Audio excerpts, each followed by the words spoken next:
So we're talking today to Klare Lanson, artist Klare Lanson, about her practice specifically in relation to the idea of home and connection to place. So Klare, could you just start off telling us a bit about your practice? Yes. Thank you. I am a poet. Not a bad poet like Peter as we spoke about earlier. But no, I'm a poet.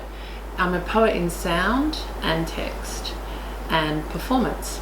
So I'm an artist in all of those things. Mm-hmm. And so my work is very socially engaged and very situational. So it's very driven by place and home. Yeah.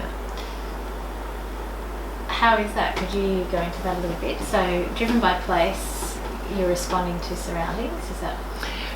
Yeah, also perhaps events. Key events? Yeah, so I guess being up in Castlemaine, I was here for a year and then the flood event hit and a lot of people lost everything in the floods and it was a very traumatic but also really awesome time. Like, you know, when you move to a place and you kind of hide and you just kind of watch the garden grow for a year so you know what to plant wherever and you know, and so yeah, I'm like that. That's my mode. I'm like, I don't know anyone. I knew a few people, but you know, and then suddenly we did lose everything in the floods and I nearly lost my son as well, so it was quite full on. But I actually pretty much met, I think, everyone in town. I think I met everyone in town. And so there were really, you know, there's really amazingly good, positive, community-based activities that occur out of these kinds of events. And so, yeah, so that was a really significant positive. Many stories around that, but I won't go into it. So then I was asked to be part of a punctum show, which was kind of a series of, I guess, little interventions or little encounters, just a test. And I did this piece called The Cloud Mistress. And I basically with my clipboard and I was all very taking data from people and I was asking them questions about if they had any experiences.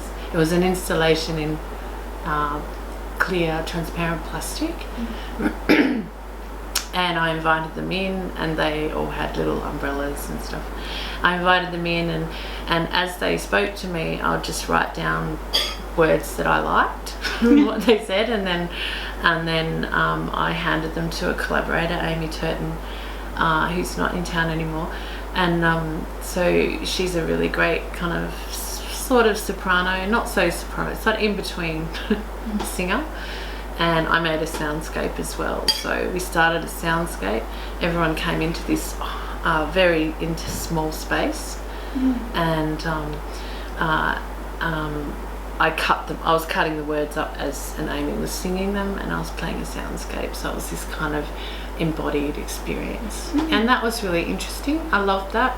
Is that in Punctum, did you say? Yeah, down in the ICU. So what was I missed what you said there, what did you initially ask the participants to talk to you about? Just the floods. Because it was, I don't know, it was like maybe 6 months after or something, or maybe it was a year, I can't remember. But yeah, and so a lot of people sort of said, actually there's some in there, that's going to be my studio again, but there's some little fragments in there.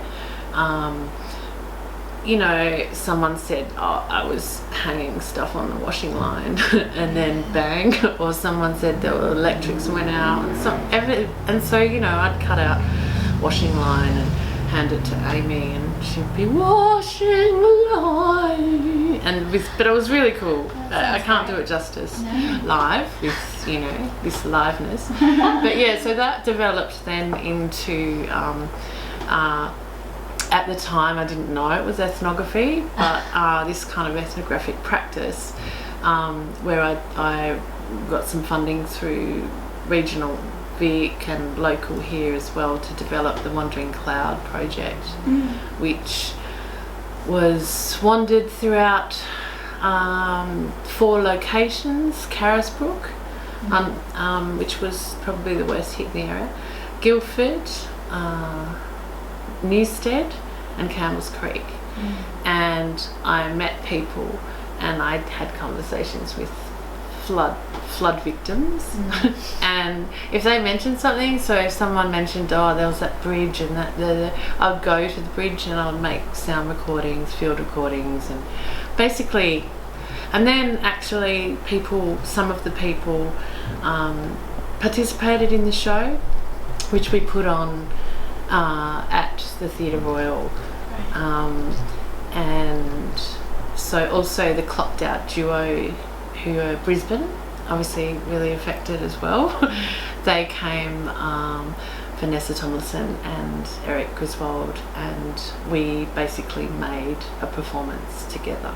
So a whole lot of us. So it's like this kind of expanded listening idea, I guess, or like a collective experience, which is, I guess, why I sort of, I don't know, clutch social engagement or those kinds of forms of art practice.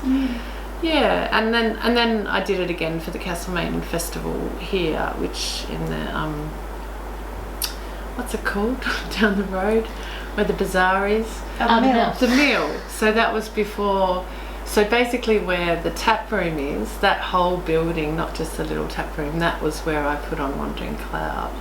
And so that was when, Mum was bringing all the artists in before they did it up for capitalist purposes, which is going back to what I was saying about Adelaide. It's what happens, and New York in the 60s, Greenwich Village.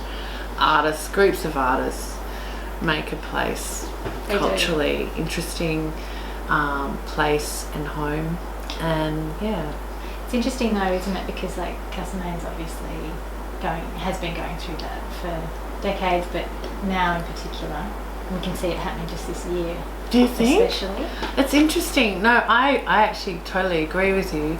But it's interesting if you talk to people who kind of were blow-ins in the 70s. Yeah. You know? Like what's the woman, I don't know, the interior designer on Barker Street. I don't know. I forget. And she told me stories, because she does have really nice fabric. I really like so fabric. true. But, I just have to have a look. And she told me stories of how, they used to get screamed at going down the main street of town. So I think, there's always a blow-in component, but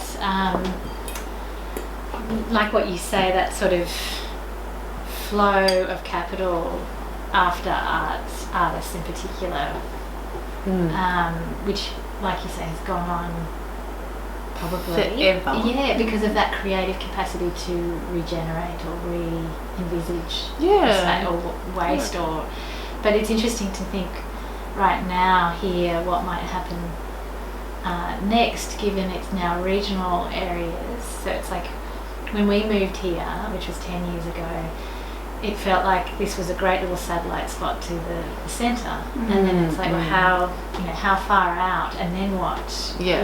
I don't know. Well, I think it's actually about decentering now. Well, that's really interesting too. But again, it has been for a long time in a way. Well, technology has driven that, hasn't it? Yeah. But it's more. I mean, of course, everything completely in.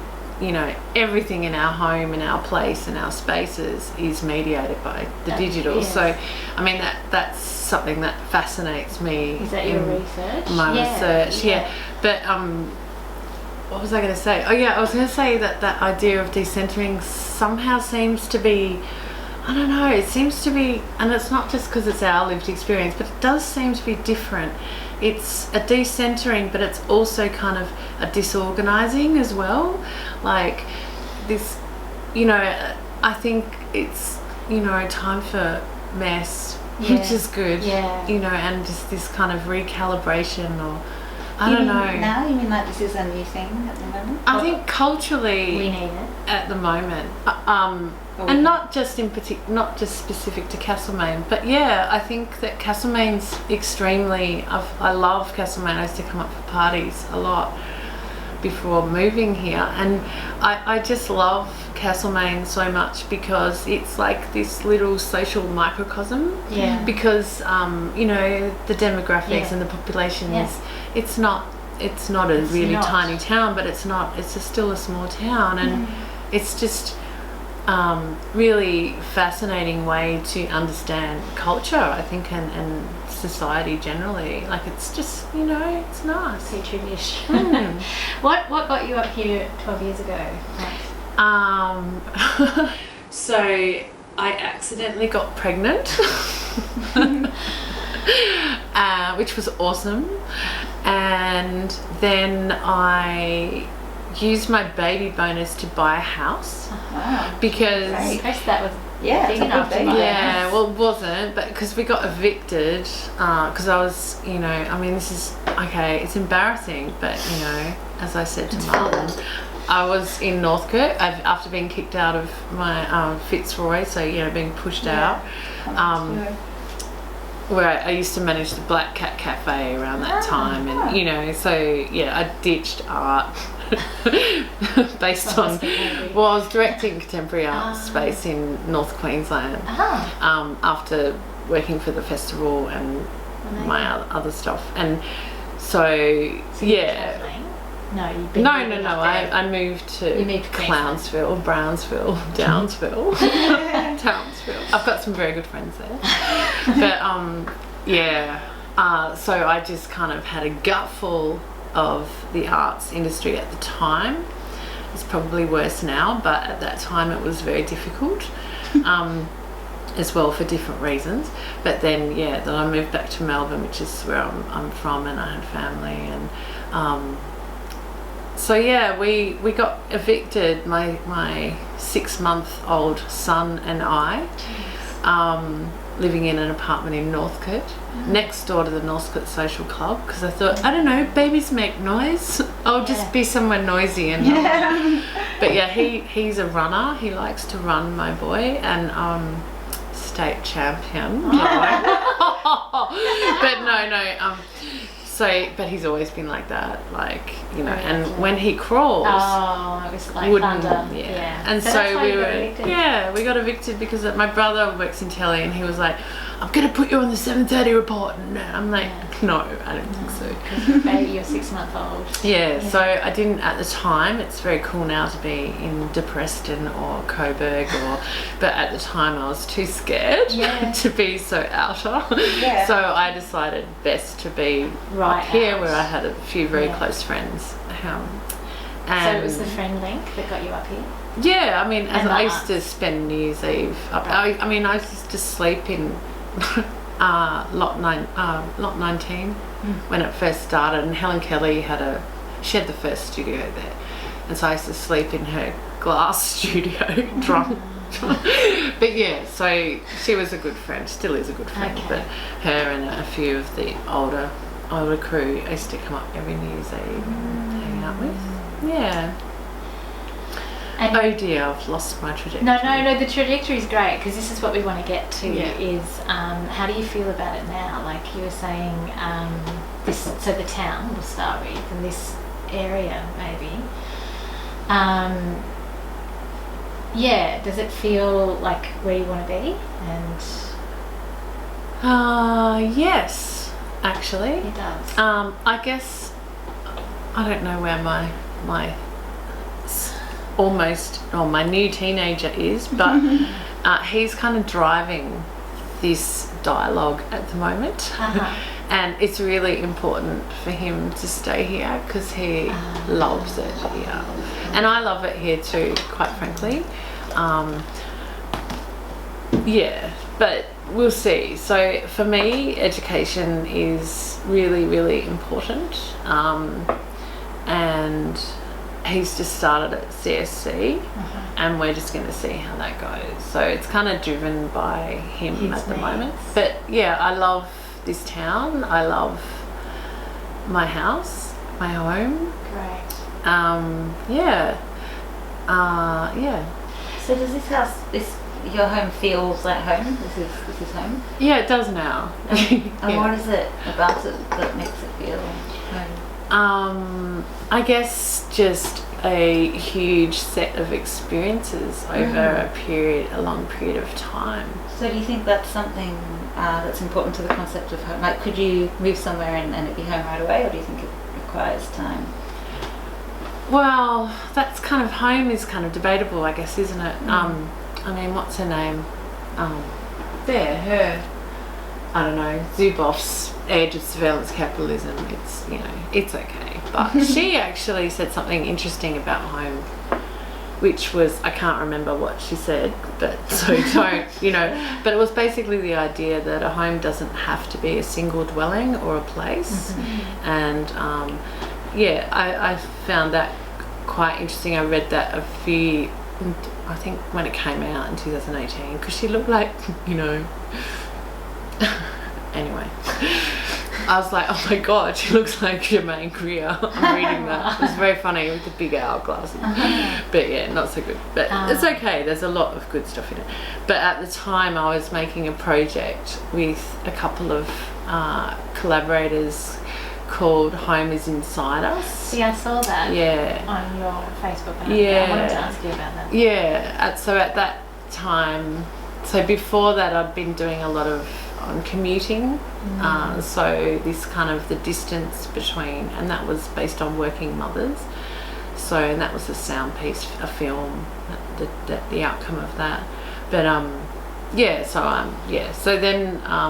so I'm part of a collective here called Undue Noise, which is run by Jacques Sedel, sound artist who's based in Bendigo, and it's basically a collective of like-minded media makers, mainly sound but also film. So I've worked with Paul quite a bit through those channels, and he's an amazing animator and at the School of Art down in VCA, teaching animation and stuff. So yeah, he asked me to be part of it,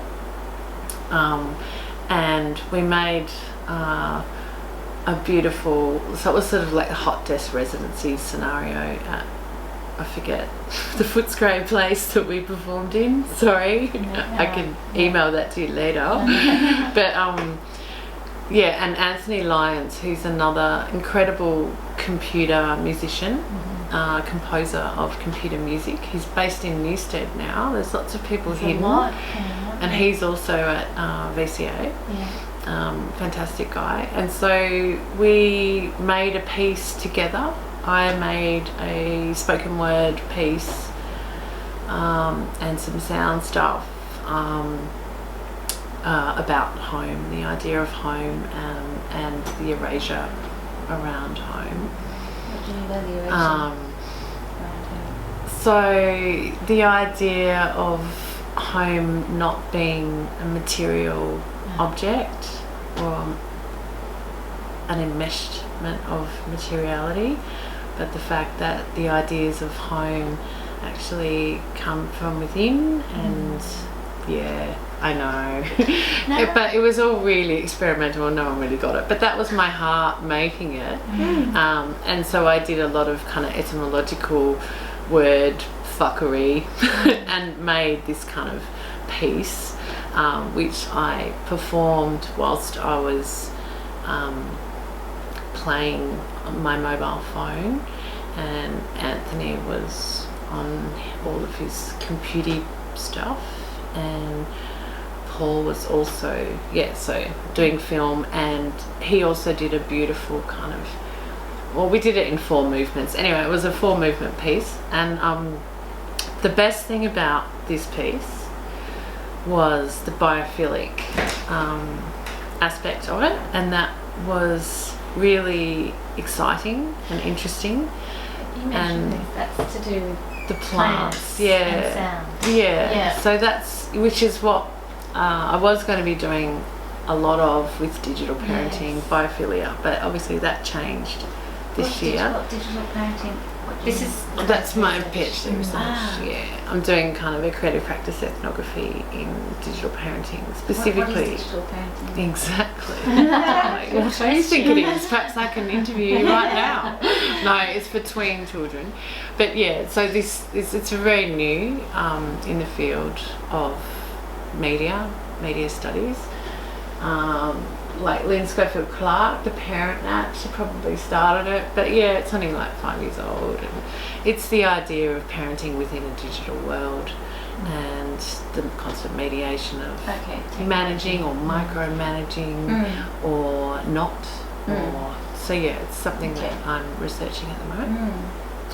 Yeah, but the biophilia is a beautiful metaphor for expanded listening, or listening, which it's called, my project is called Listening to Digital Parenting. So there's obviously, as a sound artist, I'm making a lot of sound work, but I was going to be doing some workshops that involved listening to plants. So it's just conduction microphones on the plants, and they sing. It's quite beautiful. They do. Well, it depends on the plant, you see. So, and is it unique to each? Pardon? Is it unique to each plant? Yeah. So there's this really cool chick. I forget her name. Sorry. She's Italian, and she listens. She's been doing some listening to sunflowers. And that is amazing. It's so haunting and like. Oh my How God. do they generate the sound? It's a conduction microphone. It's the conduction of energy, is it? That is called a conduction mic, and it sticks on the plant leaves or any part of a plant. And where's the sound emanating from? Do we know with the plant? No, we don't know. It's just a sound that is. It's about vibration, and because it's a living thing, so you can add a conduction microphone to a banana and get some really awesome sounds, or you can do, you know. So is it responding to the energy? Is that what it is? Thank you. Yeah, it's responding to energy and movement and vibration. Wow. Yeah. But I don't know where I do have some here, but I'm in between. I have to move out of workspace. So, And this is going to be your studio. Well, it used to be my studio, but now it's going to be my studio again. Yeah. I just can't afford it. I lost my job in March. It was just fine. I mean, it's no one's fault. It just happened. Yeah. And I'm fine. I've got like buckets of editing work now. Okay. I edit sound as well as text. Yeah. But so I made this book. Amazing. This is so exciting. Yeah. It was huge.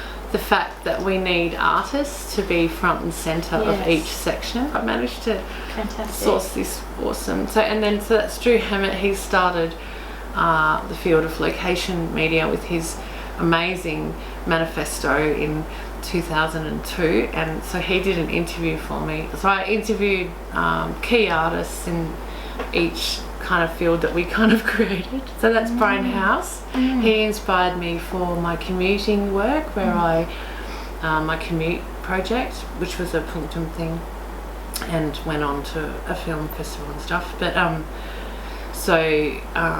GPS tracked myself to and from work, as well as talking to people. And that's the sound. Yeah, amazing. It was the same idea. His was very different, and mine didn't actually work. I talked to him about it actually. I was like, it's so fucked. But it didn't work because, I mean, you know, geographically we're just kind of in a straight line to Melbourne. Right? It was just like la la la la la la la la la la la la la.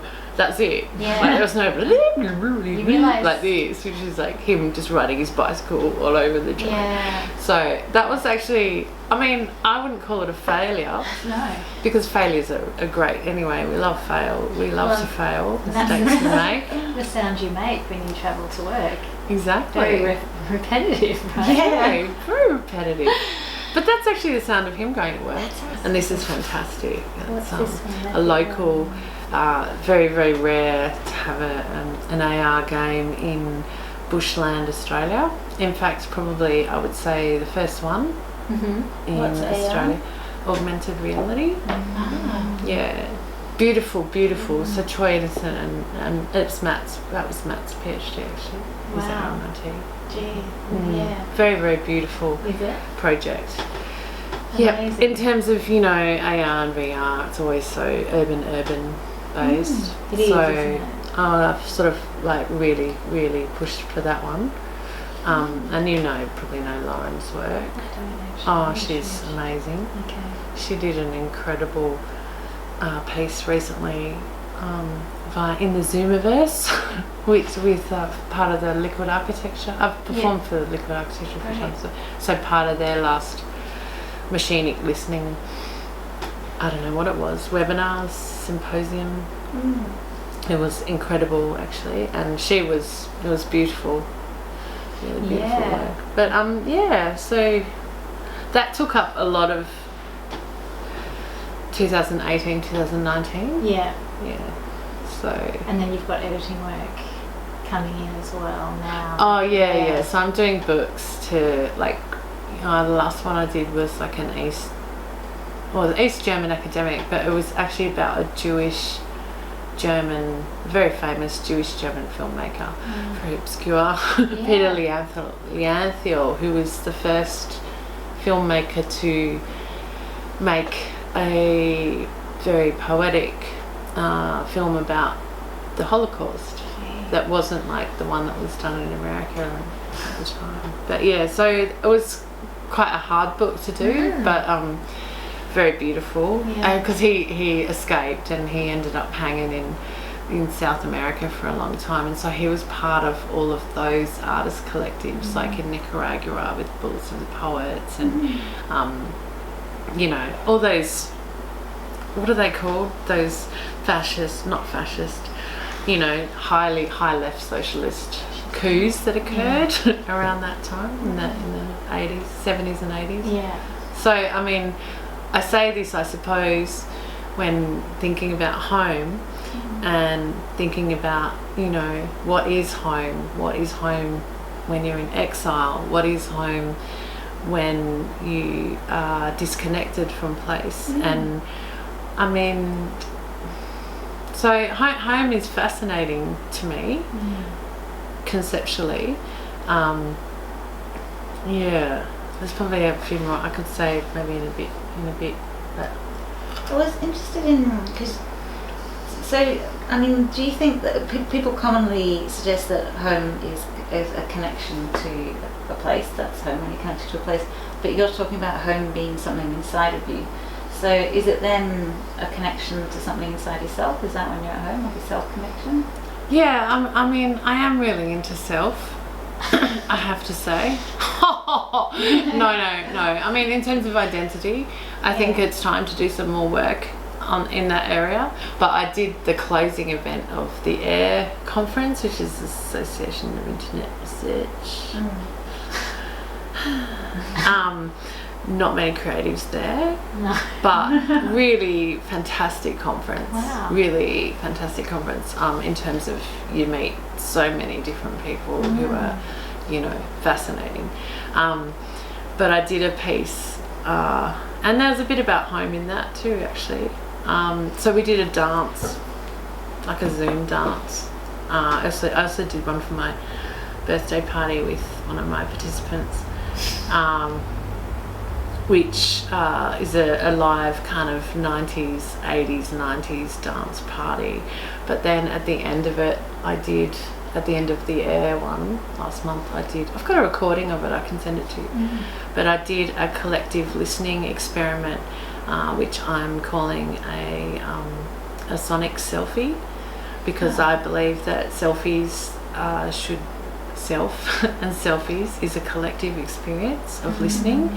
And so it was kind of weird because I'd been like hardcore dancing in my lounge room or whatever for 50 minutes straight. It didn't really work. It did work, but it was really fantastic, but not many people because it was across 3 different time zones, and it was like 5 in the morning in London, and, you know, so people just dropped in and out. But we went hard. And so then I gave this reflective spoken word piece at the end, and, you know, I think the most important things about home are things like acknowledging that I was dancing on Dja Dja Wurrung land, and those kinds of issues are probably the most pertinent to things like home at the moment. So, but then did this kind of reflective piece based on the last week of the conference, and talked about home a little bit, and self-tracking and tracking and self. And now I want to just do a little listening experiment. So can you all please turn your cameras on and your mics off? No, sorry, your mic's on and your camera's off, because they'd all been dancing. No sound, because we run all the sounds. So you're generating the music. We make the sound. Yeah. Everyone has to have. They're not allowed to have their mics. It's really good quality sound. You know, we don't want all that. But then, and so then at the end we stopped, and please turn your mics on and your cameras off, and let's just sit here for a couple of minutes and just listen to each other, and listen to ourselves, and listen to the mediation. And it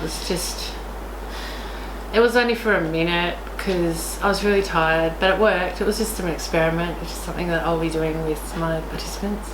So what did you hear? What did you feel, or what was the experience of that? Of the just getting started with us? I'll just play it on the mobile. Were people sitting in silence, really? Was it a... Yeah. And how did that feel? It was beautiful. It felt great. So I made this kind of piece. It's mediated through machine. Yeah. So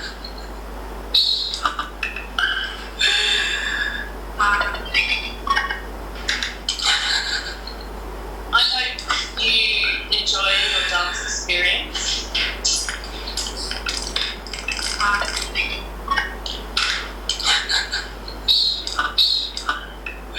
this is me constructing at the start, but not at the end. I'm really happy. But do you want me to go forward to the... Right now, you know, situation.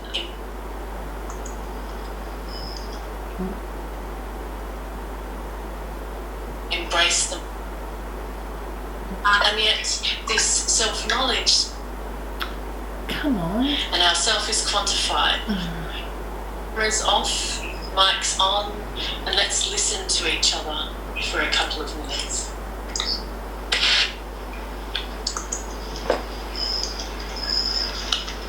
So this is just real raw.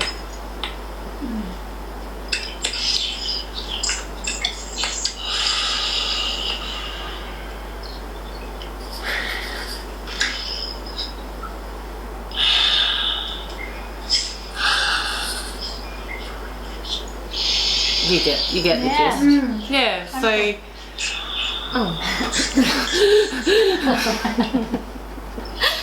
sorry. So yeah, it was just a micro experiment. We'll do a dance, because I actually do believe in dance as a collective form of embodied self as well. Very important. But this is like, I'm into the glitch. Again, I made a spoken word album as well at the turn of millennium, and with Cornell Wheelchair. He co-produced it with me, and was very glitchy, electronic. That was when I left the arts and I became like a performance poet. But and I think it's time for the glitch again. So, and I mean the glitch as in errors and mistakes, but also as in system faults. But also the glitch is a really amazing feminist intervention. And when we're thinking and talking about home, I think this year has been insanely good, but also insanely bad for women, especially working mothers, and who are also remote teaching their children. And it's made it incredibly visible, the genderized labor for women, which is awesome. Like, it's all over the mass media. All these women who, you know, are doing it twice as much. And also the emotional labour around that is something that basically that's my PhD, which is kind of pivoted from biophilia because I wasn't able to do that work into and it was always about feminism, but yeah. So how is the glitch a feminist intervention? Is that easy to talk about, or is that yeah, I guess in terms of data, because I was a data consultant for a while, 10 years, when I was a poet. It's funny, you have to earn money in other ways. But yeah, so the glitch is, I guess, in a nutshell, a system, hi honey, a system fault, but it's not a system error. A system error is when the computer or the system completely shuts down. But a system fault is something that happens, but it's okay. So like a glitch, yeah? So that's a glitch. And so I think in terms of feminist practice, if we highlight the glitch in our digital world and in our digital home spaces in perhaps creative and innovative ways, then we can further make visible the importance of inequalities in terms of gender and race. And I would say that that is hugely topical at the moment when you think about data and data feminism, which is a new book that hasn't landed here yet. But I've read most of it online. It's very good. But actually people even like I forget the chick's name at MIT. She didn't write the book. Cathy O'Neill wrote the book. It's somewhere. But she's a mathematician, so she's an algorithmic expert. And this woman at MIT was starting her research. I think it was PhD, whatever. And she wanted to do some stuff with facial recognition software. She's like a performance poet, I guess, spoken word thinker, amazing. And she was using facial recognition, but she's black, so didn't recognize her face at all. What? And so she's like, she's just mucking around with it. That's crazy. It doesn't know who I am, because all of these networks, platform systems, but all of these platform systems, etc., are all coded by white men, predominantly. And all of the padding of those networks and systems and platforms are kind of done by underpaid women and people of ethnic origin. And you can tell, there's 600,000 cameras that have just been dropped in London.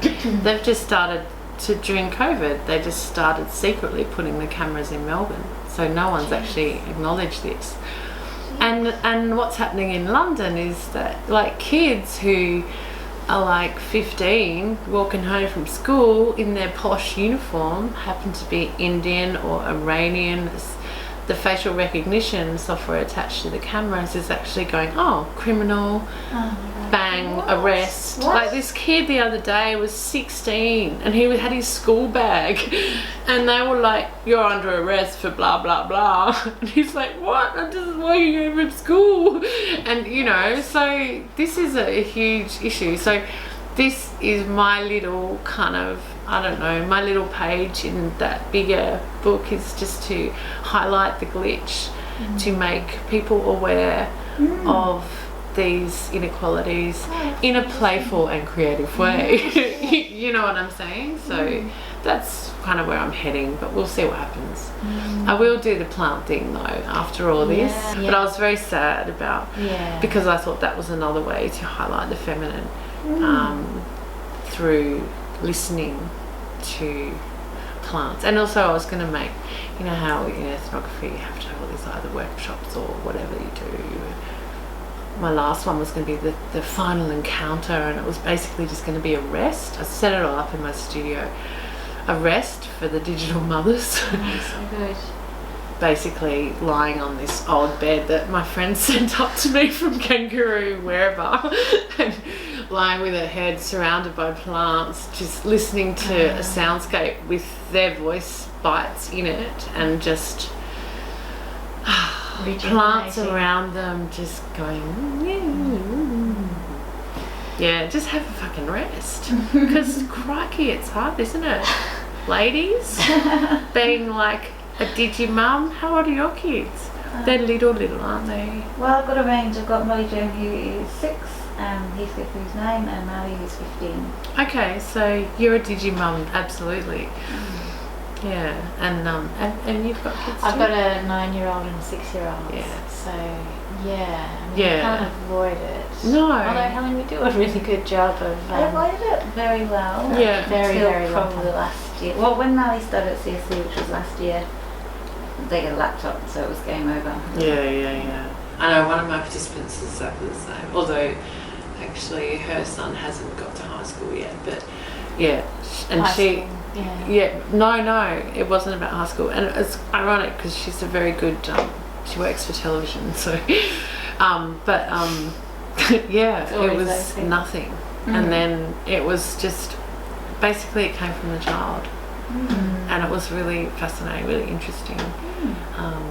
Yeah, so I mean, I don't really like the word balance because I think that's fraught with problems, but there's certainly a balance that needs to be thought through carefully at the moment, just I think just in terms of mindfulness, even though that's another word that's really, sorry, I'm a poet and I'm like, but mindful, but if you think about it, mindfulness is extremely important, and the best thing about home, trying to constantly always bring it back, but the best thing about home is, for me, best thing about home is the ability to be present. Right. So the ability to be completely present, irregardless of the digi. And actually, ironically, my teenager just turned is probably taking it out there, but I don't mind because I'm like, I've been online since it started. So do you mean present with others? Present with yourself Present and with with yourself. others, yeah. So there's something... And I don't mean like to be present, like, hello, your earrings are amazing, there's a light in your eye, but I mean, just to be. Yeah. Like, not overthinking it. An immediacy? Yeah, and it creates an affective space or an affective atmosphere. So I'm really into atmospheres as well. Do you think that sums it up? Affective atmosphere? Yes. That sounds like a really good description to me. Yes, Yeah. I've written a chapter about it in terms of sound as well. But the idea of affective atmosphere is key in my mind. And that's why when you walk into a home or a house, you go, oh, Yeah, you like feel it. because it's how you feel. So can I just ask you about that atmosphere? Do you think it is generated through your actions? Is it a byproduct of you just being present in a Well, space? if you want to, yes. I think it's not generated by one thing. I think it's complex. Yes. It's colourful. Yeah. It's dynamic, like our home and our lives. And also, I think it's,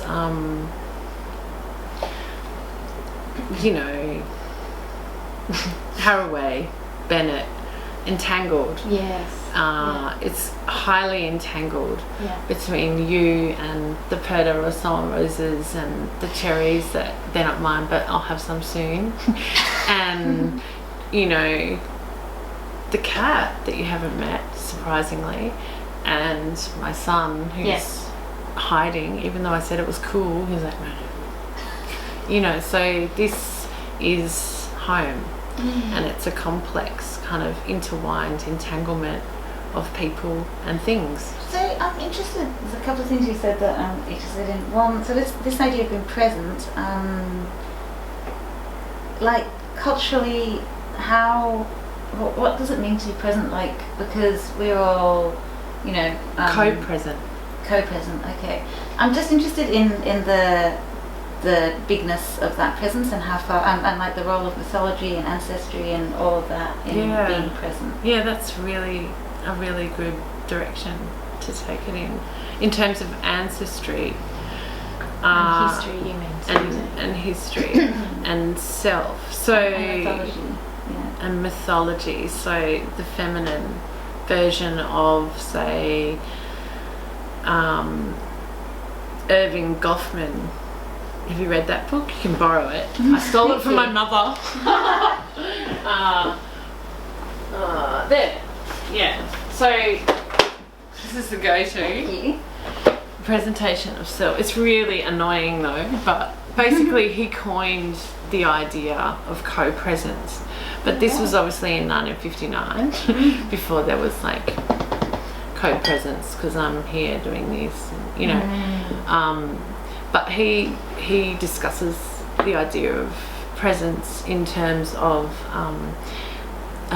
like the face work that you do, which I would say might be emotional labour as well, but he's a man, but and dusty and dead.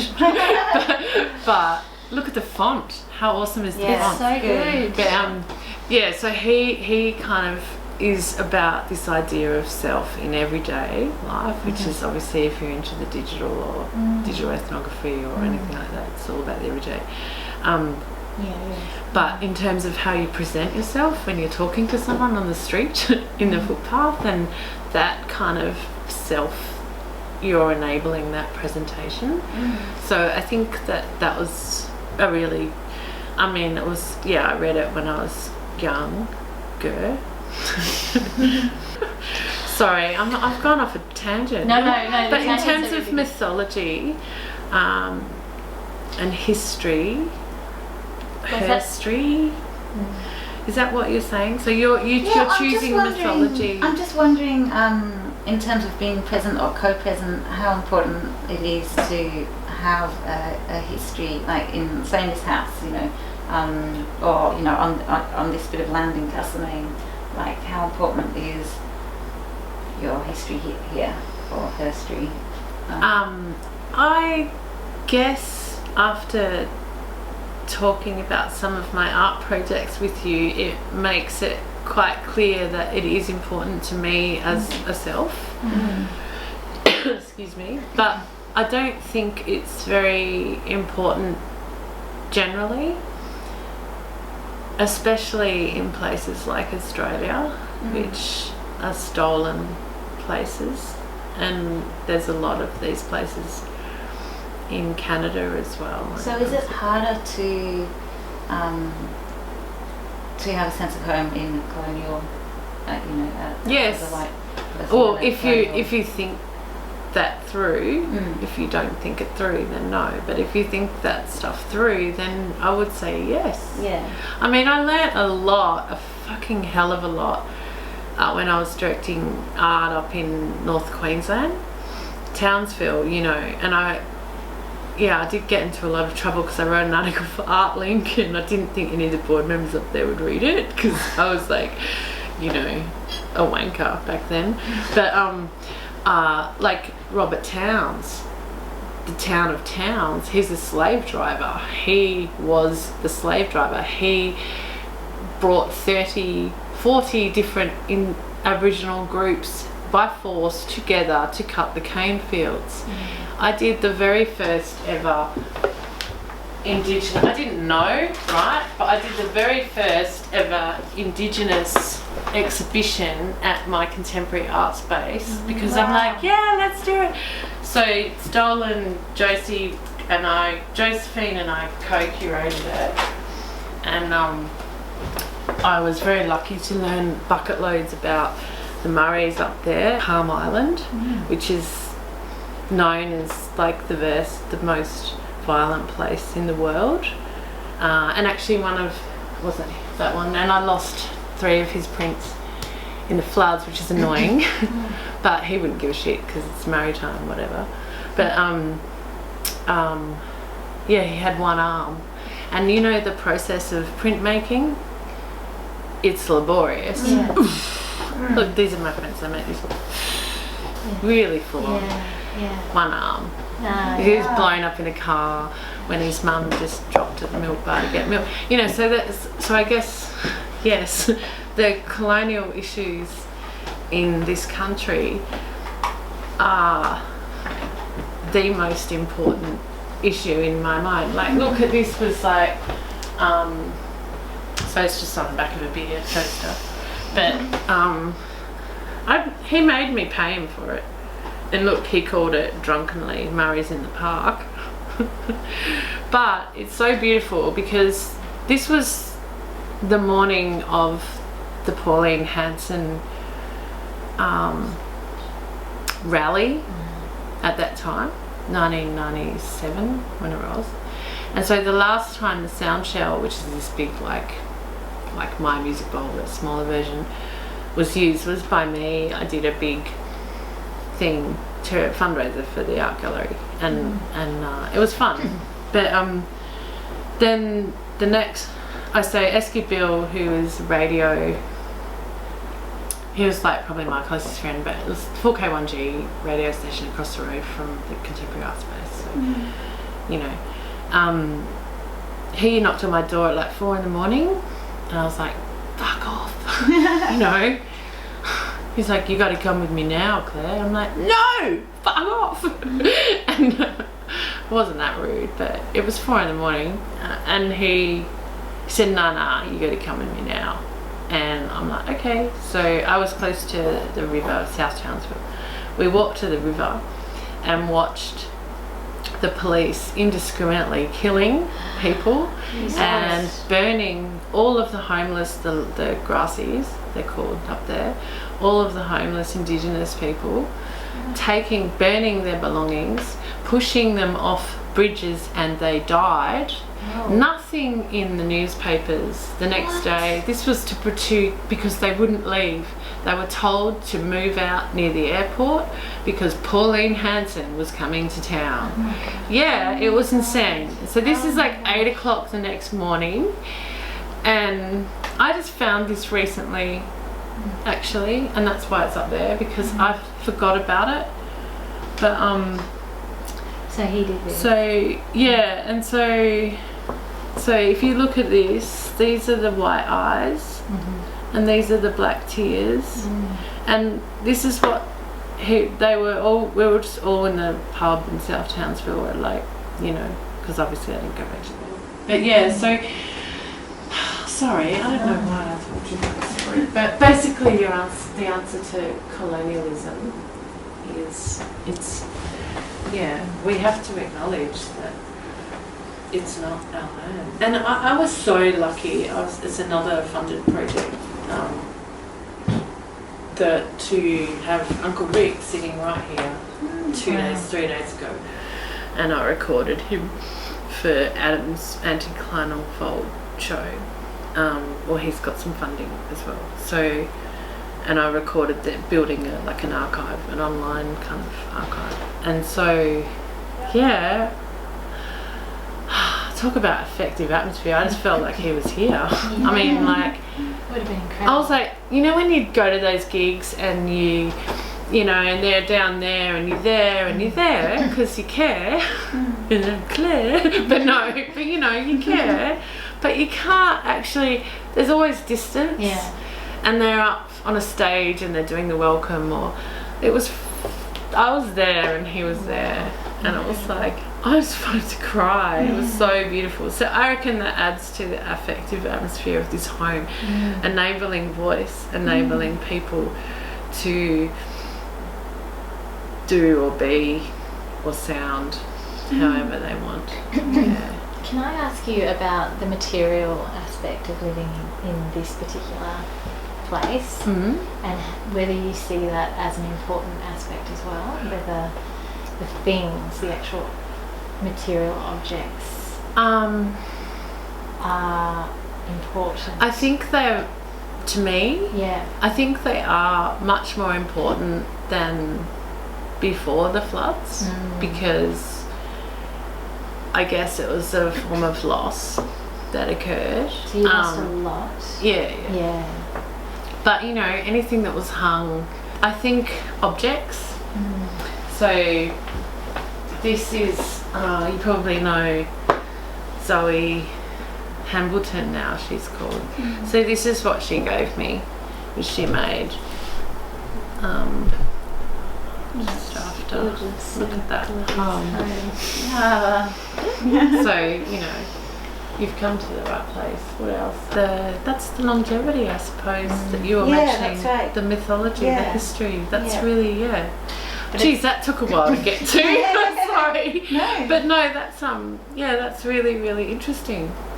Is there a broader sense of family mythology, longer term, generational for you, that impacts on you being here or in Australia that is binding, or do you feel that it's more about within your lifetime and your experiences that's important? Yeah, I would say no. I do very much believe in intergenerationality. But yeah, I think that my family is not just my blood family. My family is my friends, and my family is community, and that's what home is. I always, whether it's by a bad circumstance or a good circumstance, I do tend to, with my work, my projects, I do tend to be drawn to community-driven narrative stuff, On that, would you say that your practice impacts on that process of making a home for yourself, if you see that as an active thing? The process of making a home? Well, or at least the history of, I guess it, I know it what is. you're going to say, No, it is, because it's though. all these experiences. But it is a process. Yeah. Everything is process-based, isn't it? Yeah, I But guess it is. you can go, well, participant blah blah said this, and I think this. You could argue that, but it's a very interesting question. Yeah. Everything is dynamic. That's why I'm so obsessed with mobility or immobility, as we've experienced this year. This idea of mooring is very interesting as well, which is home, I suppose. But also not to, I don't know, I'm just riffing now, but if you think about immigration, if people are moored, that can be very bad, very negative, for example, off the coast of this country, or, So, I think that if you think things through in terms of why I'm so attracted to sound as this kind of moving dynamic sense of being, it's not an object, right? It's an event, and so I think the same thing should be applied as well as the objects. Do you make work here, or is it mostly at your studio? Well, this year I've been here. I've just pretty much been, because we decided to do it like we're in a studio together. So I was here, and Coops was there, a different chair, and obviously when there were 20 people in the room, like doing drama or whatever, orally, I had the gaming headphones on, but I Does that impact the space, do you think, that you're generating work? I've always made work. Yeah. Since in my space, whether it's curatorial practice or editing sound or making art or making American or, this is the object I was going to give you for that thing, but then I forgot. You know how you guys called for an object? This. Oh, that would be that show. This, look, it's so dusty. I love dust. My friend Stéphane Baron in France, he made this project about a particle of dust where he asked everyone around the world. He's really famous, in his world. Furilio was his supervisor. Really? But a particle of dust that he wanted, can you please, this so speaks, I would like you to please, like, will you go to work or, you know, just get a piece of dust and then just, you know, just travel and take the dust with you. And if you want to tell a story about your time, or, you know, you want to, like, and then it's very, very important, Claire, very important, you need to bring it back and you need to put it back in the same place. Oh, amazing. He's the best. Change. I was learning French because I couldn't help it when my boy was doing French at school. He just started to. Yeah. So I was like doing the Duolingo as well. And Stefan's online going, oh, are you finally learning French? I did a residency there in Montpellier for a long time ago. But are you finally learning? Are you? Great. We can have a conversation. I'm like, no. I'm really hopeless. I wish I could speak. But anyway, this is what I wanted to give you for your thing, whatever, but now I forgot. Hi, that's new. But this actually was my first day going back to work after the whole floodness and having to commute, you know, get on the train and do that. And I was like rushing because he was, you know, 3 and taking him to Corinthia and, you know, but quick, gotta get it, 6 in the morning, whatever it was. I opened the back door because I couldn't find the, anyway, I opened the back door. This was against the back door.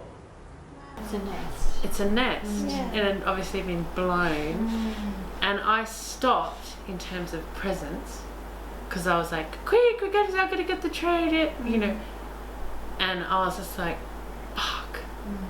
And then I just picked it up and I put it there. That's where it sat for a while. And I took a photograph of it and I analysed it the whole way to work, you know. But it was just a very poignant moment. And these moments are events of movement. And it takes a certain amount of being present to recognise it as a moment. Like, you could have just been like, oh, like, throw that away and keep moving. Yeah. Exactly. And then I think that's the beauty of, you know, artists, that they actually notice. And this idea of noticing. God. And it seems like care is a part of that. And that's the effective atmosphere too, do you think? Definitely. It's care and care. attentiveness. Well, it's full of Yeah, definitely. And that's how the love grows. Yeah. Would you say? Oh my God, she's a poet. See, you didn't Oh know. my God. Miss my Yeah, knowledge. no, absolutely. Yeah. And this was actually used in an article, like, about wayfaring. It's I mean, obviously, poignant, I put those in. It was just the nest, and over time, I can't remember what happened, to be honest. But yeah, that feather was there. Those leaves were there. Everything except these umbrellas. The birds didn't put those in. Well, I just like to imagine them lying down and having a rest. Yeah, with a little cocktail. I'm just thinking more because of my interest in the colleagual stuff in relation to what you were just saying, and this idea of being present. And I'm thinking that, like, maybe being present, maybe that is how maybe that is a way to create a home in a colonial place, because in a way that silence still present is sort of outside of language and all those structures that are potentially problematic. Yes. Yeah, so maybe that's a way of being at home in a space that maybe it's hard to be at home in, potentially. Definitely. I mean, language, tricky. That's another whole interview. Yeah. But yeah, I mean, yeah. Good point. Tick. Sorry. What time is it? I think we've been going for an hour and a half. Yeah, shall we? Oh my God. Dear God. Sorry, it doesn't feel Yeah, like I could go on for another 4. Like, get We've that only just whiskey got off the started, shelf. haven't we? Yeah. Yeah. No, but it was really lovely to talk, and I you hope you so got much. something from it. We got an that enormous was amount really from helpful. it. We're Yeah. so pleased to have been able to talk to you. Good.